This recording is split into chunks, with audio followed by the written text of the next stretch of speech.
तो मैं हूं दिनेश के वोरा। स्वागत है आपका डेली न्यूज इंडिया 1.0 में। ट्रंप साहब ने ईरान के संदर्भ में कई बार अब हिरोशिमा और नागासाकी का डिस्क्रिप्शन दिया है। क्या कहने की कोशिश कर रहे हैं? And he has mentioned Harry Truman to draw a parallel between his decision to bomb Iran and Truman's decision to drop atom bomb on Hiroshima and Nagasaki. Donald Trump अपने आप को हैरी ट्रूमैन समझना शुरू हो गए हैं कि जो हैरी ट्रूमैन ने हिरोशिमा नागासाकी पे जो बम गिराए थे और जो इन्होंने ईरान में गिराए हैं वो बिल्कुल बराबर के हैं। मुझे लगता है कि और आगे उन्होंने कहा कि Trump used this comparison to justify his actions to highlight the ideal that sometimes difficult decisions need to be made for the greater good. कि दुनिया के भले के लिए कभी कभी निर्णय लेना पड़ता है। लाखों लोगों को मार के अगर ये निर्णय लिया जाता है तो अच्छा ना लिया जाए। लेकिन अचानक से व्हाइट हाउस की लॉबी के अंदर हैरी ट्रूमैन की फोटो लगा दी गई नई लॉबी के अंदर। मुझे लगता है कि बार बार हैरी ट्रूमैन, हिरोशिमा, नागासाकी और ईरान का कंपैरिजन करना एक बहुत खतरनाक संकेत मिल रहे हैं। और ये सब तब हो रहा है जब नेतन्याहू व्हाइट हाउस में थे।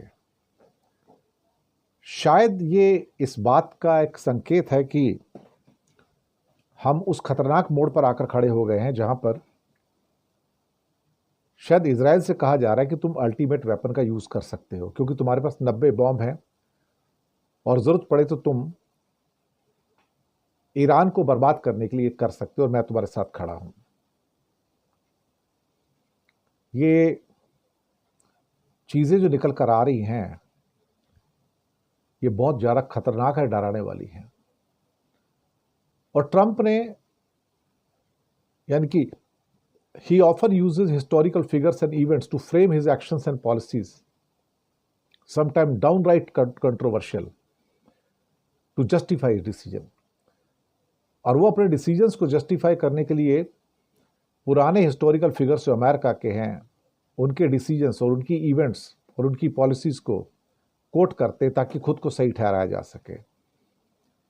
और बार बार अब हिरोशिमा नागासाकी की बात करना और हैरी ट्रूमैन का नया फोटो टांगना, वो भी नई लॉबी के अंदर, मुझे लगता है कि आने वाले दिन जो हैं कुछ ऐसे संकेत दे रहे हैं कि अरब देशों से एक नई विपदा, एक नई विपत्ति निकल कर आने वाली है।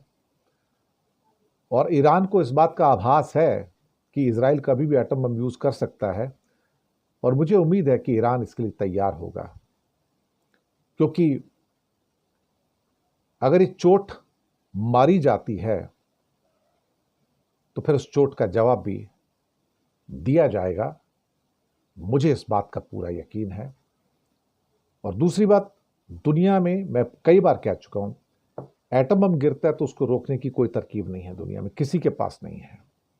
क्योंकि अगर आप किसी शहर के ऊपर मिसाइल आती है एटम बम लेके और उसको तुम तोड़ भी देते हो तो भी तो एटम बम नीचे गिरेगा ना। नीचे आने में ज़्यादा टाइम लगेगा, 5 सेकंड, 7 सेकंड, 10 सेकंड, बस, दैट्स ऑल। भले 5 किलोमीटर ऊपर हुआ, इससे ज़्यादा नहीं।